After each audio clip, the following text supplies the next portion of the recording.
Hello, one and all. It's me yet again. Greetings and salutations. I figured I would make a video about who I think would win a second American Civil War. You see, there's the blue team and then there's the red team. That's right. We got the NATO code for friendlies for our guys versus their guys. We also have the same colors as Crimson Bloods and Patriots versus Loyalists. What a twist we have here! And it appears It appears that red versus blue is an American tradition in so many factors, in so many cases. But anyway, now that we've established that blue versus red is as American as apple pie, let's move on, shall we? See, if it's county versus county, Team Red wins because anybody who says, "Oh, Team Red has all the guns," and therefore they would win, they don't know shit about warfare. Because it's not who has the guns who will win. It's the one who has the factories. And you see, the thing is the red team has the food and the oil. And without those two things, you can't really fight. The red team would just surround the blue team and starve them out. Now, that being said, is where it gets a little funky is if it's state versus state. You see, what will happen is Texas has a lot of oil, and they will be on the red team. However, the blue team controls the most populated areas, such as California, New York, blah, blah, blah, blah, blah, including pretty much all the major cities. So they've got a sizable population to recruit from. That being said, is now moving on. This is where it definitely gets funky. If it's state versus state, like in the first Civil War, there is just so many variables here. I mean, it's like who would support the different teams. Like, I could definitely see Russia and China and even Iran.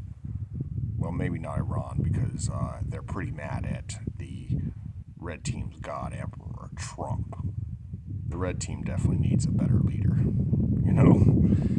But, I mean, I'm not going to argue that Joe Biden, I'm not going to go into details about how Joe Biden's a better leader. All I'm going to say is that Joe Biden is a better president than Donald Trump, and that is not saying much. Not at all. That's hardly saying anything, really.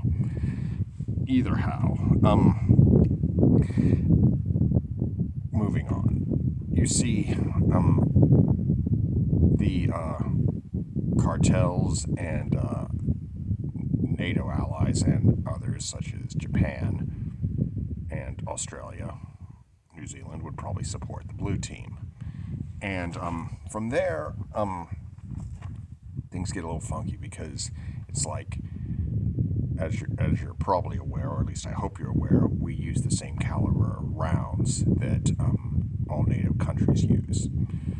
So Russia or China is sending us 5.56, well, not 5.56, that's a NATO cartridge, but sending us 5.45, 7.62 Soviet, and 5.8 is not going to be all that helpful until they start supplying the rifles. Kind of hard to imagine, but Team Red might be running around with Kalashnikovs and shit. Now, it's like having the oil in Texas is a big advantage for Team Red. However, Team Blue definitely has a much larger economy, and that could be a very big factor. I'll I'll probably have to make a video about this way more detailed in the future. But what side? Another very key component is which side will the military be on, and I predict that they will very likely go to whichever side wins the election, because the military will pretty much do as told, as will law enforcement. They are programmed that way. They are brainwashed into being like that. They are not trained to think for themselves. They are trained to follow orders. And however, that doesn't mean they'll necessarily be following the president's orders. They could go either way under what charismatic colonel, general, or whatever says, you know? I mean, I'm pretty sure a bunch of old retired guys like Mattis, Jocko Willink, and all of those people could assemble pretty large armies at a moment's notice, because they have such cult followings, as could Tim Kennedy. And, but that's neither here nor there. You would probably have, like, PMCs getting involved and all that jazz.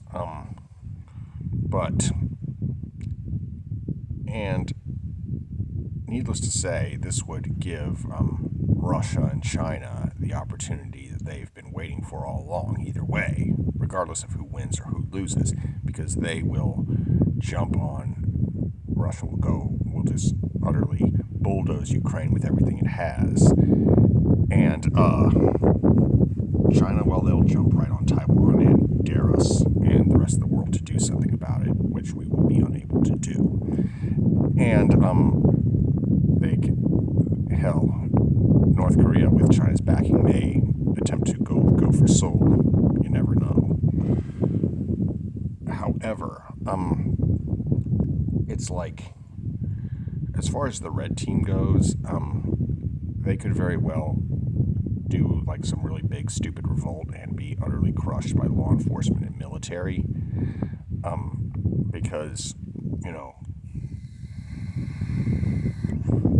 they have done some pretty impulsive things. Like, look at all the terror attacks that have occurred since January of 2021.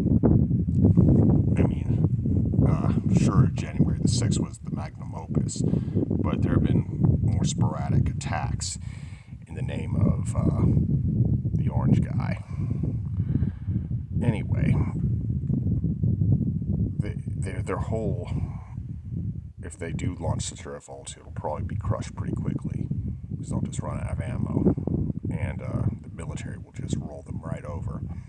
Anyway, there will be another video like this in the future, but that's all for now. I hope you enjoyed it. Be sure to like, comment, share, and subscribe. Be good, y'all. Peace. And I really do mean that.